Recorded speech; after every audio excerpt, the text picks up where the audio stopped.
Return of the Jedi is directed by Richard McQuand and stars Mark Hamill, Harrison Ford, Carrie Fisher and Billy Dee Williams.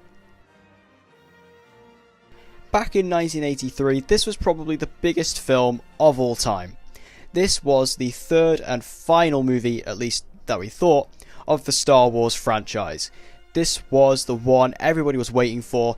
We had been building up to this moment. This was going to be the final showdown between Luke and Vader, and it had such a big build up. And was it a disappointment? For some, yes, but for others, most definitely not. This is definitely viewed as some people's favourite Star Wars film. The opening scene is something I really love. It's really awesome to see Luke Skywalker as a seasoned Jedi of the Force. He is truly there just being an absolute badass. He walks in and he's not just running in, being all reckless. He just walks up to the two guards and tells them, and uses the mind trick on them, and tells them to take him to Jabba, and it works. And it's really cool to see Luke has progressed. Luke has been taught. He is now a fully trained Jedi in this universe. Now, the whole reason we're at this place is because we are going to meet the character of Jabba the Hutt. Now, Jabba is this really strange, massive, large, slug-looking character, and it's actually amazing to see at the time, like, how this thing was made and how it was operated.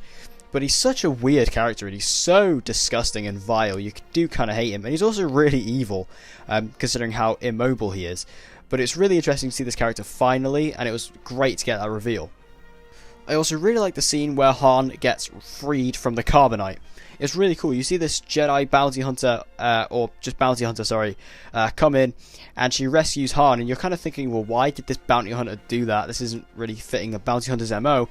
But then they take the mask off, and it's Leia, and it's actually really cool to see Leia come back into this franchise in such a smart and clever way, as it really showed how actually intelligent Leia is to use this disguise to help free Han Solo.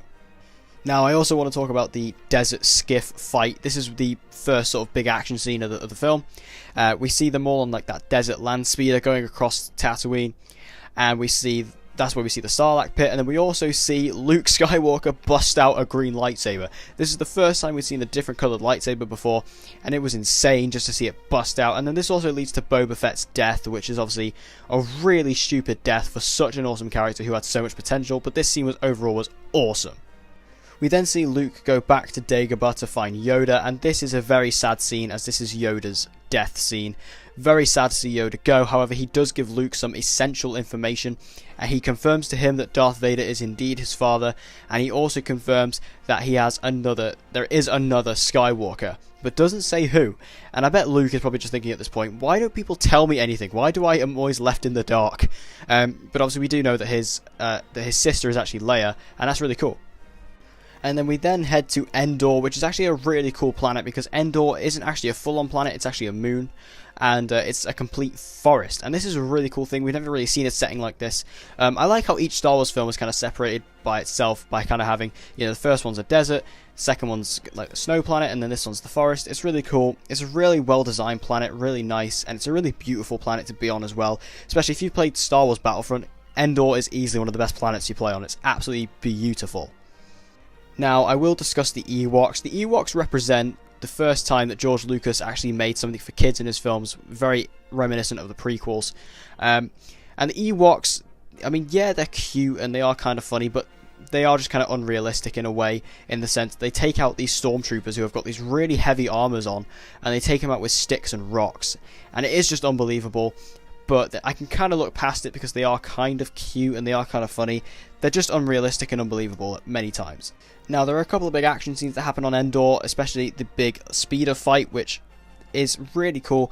However, the special effects in this one don't tend to hold up as well as they actually were in Empire Strikes Back or Star Wars. The effects don't hold up all these years later, which is weird because the other two films tend to hold up quite well. Whereas here, they just kind of seem a bit outdated. It's mainly the use of the green screen. The green screen is very off in a lot of scenes and it doesn't come across well anymore. But overall, it's still great. Now, while all of our heroes are on Endor, we do have Luke up in the second Death Star, where we see the Emperor and we see Vader. And this is where we get the Luke versus Vader fight. This is the big finale. And oh my god, what a fight this is. This is such an intense fight. I love how it's such a big build-up. You have Luke and Vader actually interacting beforehand, walking through the Death Star together. and they're actually getting to know each other, which they've never had the opportunity to do, but you know it's leading to a fight which has an amazing amount of suspense to it. I love how the fight starts off kind of restrained as Luke was in episode 5, but then as soon as Vader mentions Leia, Luke snaps completely and tries to kill Vader, and he's actually completely pushing him back, and you can see Vader kind of regretting what he said as he's going, oh my god, this guy's actually kind of powerful, and he actually ends up cutting off Vader's hand, and he realizes, I need to stop because I'm becoming my dad. And he throws his lightsaber down the thing, and it's a really cool scene, and I just love the mental snap of Luke Skywalker. It's great.